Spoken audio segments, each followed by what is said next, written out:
Horror कहानियाँ TV. खून की प्यास पार्ट 2। और उसके बाद वो जंगल एक बार फिर से सुमन की चीखों से गूंज उठा। लेकिन आज की रात सुमन की चीखों को सुनने वाला वहां पर कोई भी नहीं था। अगर वहां पर कोई मौजूद था तो बस हरिया, जो कि अब एक भेड़िए में बदल चुका था। सुमन के बालों को पकड़कर घसीटते हुए वो जंगल के बीचों बीच एक जगह पर ले जा रहा था। अगली सुबह गांव में। अरे भाई, पता नहीं क्या बात है, अपने गांव का हरिया किसान और उसकी पत्नी सुमन दोनों गायब हैं। दोनों का कोई अता पता नहीं। अरे कैसी बातें कर रहे हो भाई, ये कब हुआ है? अरे पूरे गांव में खबर फैली पड़ी है। कल रात को दोनों खेत की तरफ जा रहे थे, लेकिन लौटकर आए ही नहीं। तो हो सकता है अपने खेत पर होंगे। पूरा गांव ढूंढ कर आया है भाई। जानते हो क्या मिला वहां पर? क्या हुआ भाई? क्या मिला? बताओ हमें, क्या मिला? अरे हरिया की पत्नी सुमन के कपड़े पड़े हुए थे।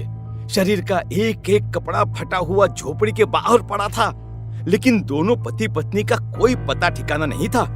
अरे भाई, लेकिन उसका जो दोस्त है ना रामू किसान, उससे पता करके आते हैं ना। अब तक तो दोनों साथ ही खेत पर जाया करते थे। हाँ, हमें उसके घर जाना चाहिए भाई। चलो वहाँ चलते हैं, चलो। वो सारे लोग रामू के घर पर पहुंचते हैं। रामू अपने घर के बाहर बैठकर हुक्का पी रहा था। आज सारे के सारे लोग टोली बनाकर मेरे घर क्यों आ रहे हैं? क्या कोई मर गया क्या भाई? अरे कैसी बातें कर रहे हो? तुम्हारा सबसे अच्छा दोस्त हरिया और उसकी पत्नी गायब है, और तुम यहाँ बैठकर हुक्का पिए जा रहे हो हैं? रामू ने अजीब सी नजरों से उन सब गांव वालों की तरफ देखा, जिसकी वजह से वो लोग एक बार के लिए डर गए। गायब है? अरे गायब नहीं है, मुक्ति मिल गई है। उन दोनों को मुक्ति मिली है। इस दुनिया में आकर हर इंसान पाप करता है, और उसे उसके पापों के लिए मुक्ति मिलना बहुत जरूरी है। अरे ये कैसी बहकी बातें कर रहे हो भाई, हैं? और इसका चेहरा अजीब सा क्यों लग रहा है? लगता है दोस्त के मरने का गम बैठ गया है। पागल हो गया है शायद ये पागल। ये बात सुनते ही रामू चीख कर जोर से चिल्लाते हुए कहता है, पागल मैं नहीं हूँ, पागल तुम सब हो। और ये शैतानी जंगल अब तुम में से किसी को नहीं छोड़ने वाला, सबको खा जाएगा। याद रखना मेरी बात। शैतानी जंगल? कैसा शैतानी जंगल? लगता है रामू पागल हो चुका है। हमें यहाँ से चलना चाहिए भाई। चलो। तभी रामू की पत्नी बाहर आती है। नहीं, आप लोग इनकी बात का बुरा मत मानिए। 2 दिन पहले हरिया के साथ खेत पर गए थे। जब से वहाँ से आए हैं तब से ऐसी ही बातें कर रहे हैं। भगवान जाने ऐसा क्या देख लिया उन्होंने, खेत में कुछ भी बड़बड़ाते रहते हैं। लेकिन गांव के लोगों ने कमला की कोई बात नहीं सुनी, और वो सब वहां से चले गए। रात अब धीरे धीरे ढलने लगी थी। तभी अचानक किसी ने धीमी सी आवाज में रामू को पुकारा।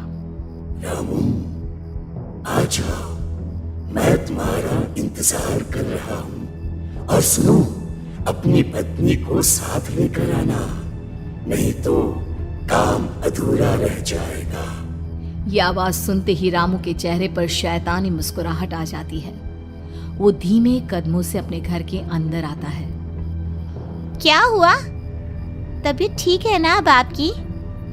मैं तुझे अपने साथ खेत पर ले जाने आया हूँ, चल। मैं तुम्हारे साथ कहीं नहीं जाने वाली। मुन्ना गहरी नींद में सो रहा है, और उसे अकेला छोड़कर मैं तुम्हारे साथ खेत पर नहीं आ सकती।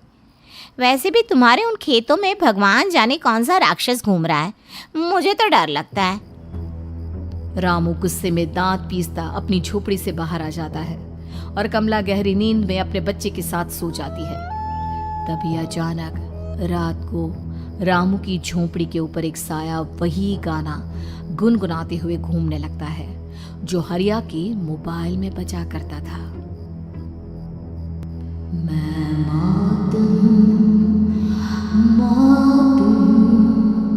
मौत जो पसरी है चारों ओर, जो आएगी कहीं से भी निगल जाएगी सबको। मैं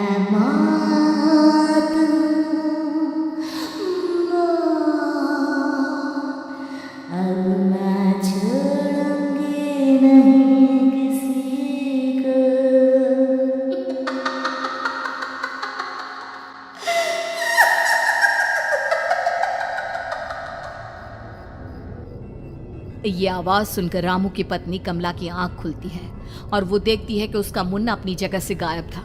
कमला चीखते हुए बाहर दौड़ कर आती है।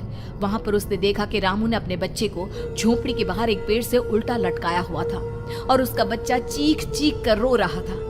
वहीं दूसरी तरफ एक साया बच्चे के ठीक नीचे आग जलाकर उसके चारों तरफ हैवानों की तरफ नाच रहा था।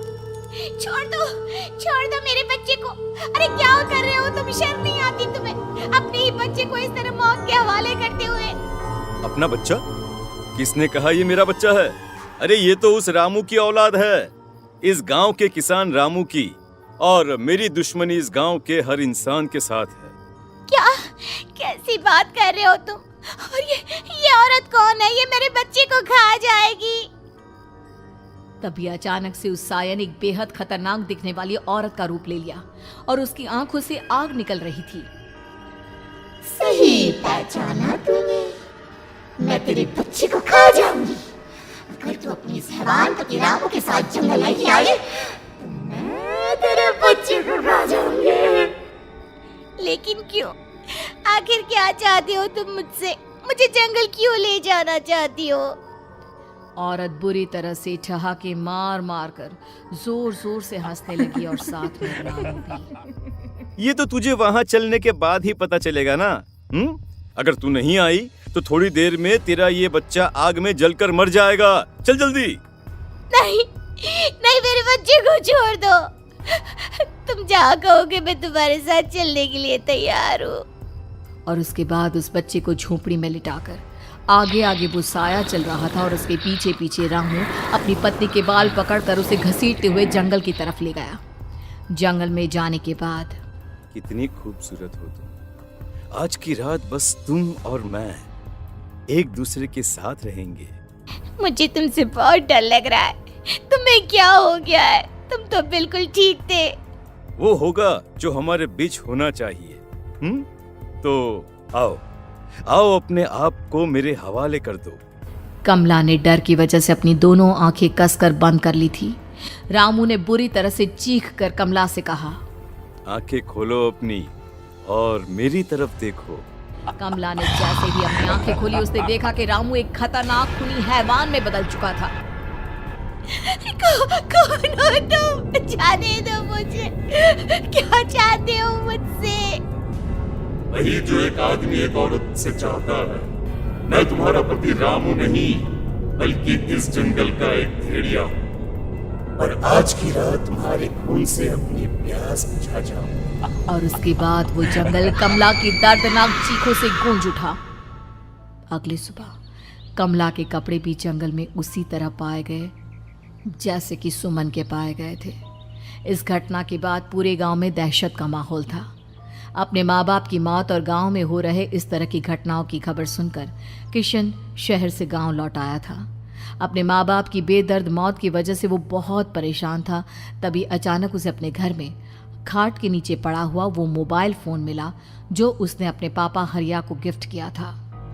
अरे कितने प्यार से पापा के लिए मोबाइल फोन लेकर आया था। इसे एक दिन भी काम में नहीं ले पाए। और आखिर कौन है जो गांव में इस तरह की हत्याएं कर रहा है? क्या है इन सब के पीछे? क्या है? मुझे पता करना ही होगा, वरना एक दिन पूरा का पूरा गांव खाली हो जाएगा। इस गांव में एक भी जिंदा इंसान नहीं बचेगा। गांव के लोगों की मदद करने के इरादे से किशन अपने गांव से दूर एक दूसरे गांव में बहुत बड़े तांत्रिक के पास मिलने के लिए गया। तांत्रिक बाबा, अब आप ही कुछ उपाय बता सकते हैं। भगवान जाने हमारे गांव को किसकी नजर लग गई है।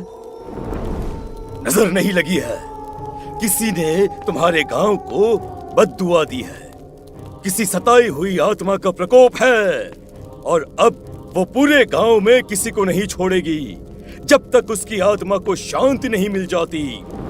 अरे लेकिन ऐसा कौन है बाबा? किसकी आत्मा है और कैसे मिलेगी उसे शांति? मौत है मौत, कहीं से भी आएगी और सबको निगल जाएगी।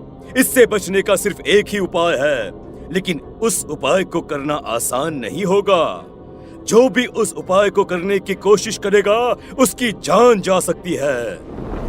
भले ही मेरी जान चली जाए, लेकिन मैं अपने गांव के लोगों की जान बचाने की पूरी कोशिश करूंगा बाबा। तो ठीक है, फिर अगली अमावस की रात जैसा मैं कहता हूँ वैसा ही करना। अमावस की रात तांत्रिक के बताए अनुसार किशन अपने साथ केरोसिन लेकर जंगल की तरफ चल पड़ा। उसके हाथ में देवी के मंदिर का सिंदूर भी था। किशन जंगल के बीचों बीच पहुंचा। ये देखकर उसकी आंखें फटी की फटी रह गई। वहां एक उबलते पानी का तालाब था और कई लोगों की लाश लटक रही थी।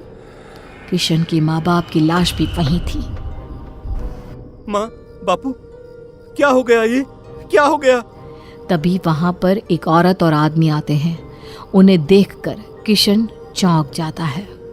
गोपाल काका, आपकी तो 5 साल पहले मौत हो गई थी। और निर्मला काकी, आप? मौत तो हो गई थी, लेकिन तुम ये नहीं जानते कि हमारी मौत कैसे हुई थी। क्या कहना चाहते हैं आप? कुछ नहीं, बस ये जान लो कि अब इस गांव में कोई जिंदा नहीं बचेगा। लेकिन क्यों काकी? क्योंकि 5 साल पहले इन गांव वालों ने मुझे डायन बताकर पत्थर मार मार के मार डाला। मेरी कोई गलती नहीं थी। गांव का एक बच्चा क्या लापता हुआ, सारा इल्जाम मेरी पत्नी पे डाल दिया। और जब मैंने निर्मला की जान बचाने की कोशिश की तो मुझे भी मार डाला। आपके साथ ये बहुत गलत हुआ काकी, लेकिन आप जो कर रहे हैं वो भी सही नहीं है ना? तुम यहाँ से चले जाओ वरना तुम भी नहीं बचोगे। हमारी आत्मा पिछले 5 साल से मुक्ति के लिए भटक रही है। चले जाओ यहाँ से। मौका देखकर किशन सिंदूर उन दोनों के ऊपर डाल देता है। उनका शरीर जलने लगता है और वो भयानक तरीके से चिल्लाने लगते हैं। अगले ही पल किशन उनके ऊपर केरोसिन डाल देता है और वो दोनों जल जाते हैं। किशन अपने माँ बाप और दूसरी लाशों का अंतिम संस्कार करवाता है और अपने घर लौट आता है। लेकिन वो अभी भी इस बात से अनजान है कि मोबाइल अभी भी बज रहा था। मैं मौत हूँ, मौत हूँ।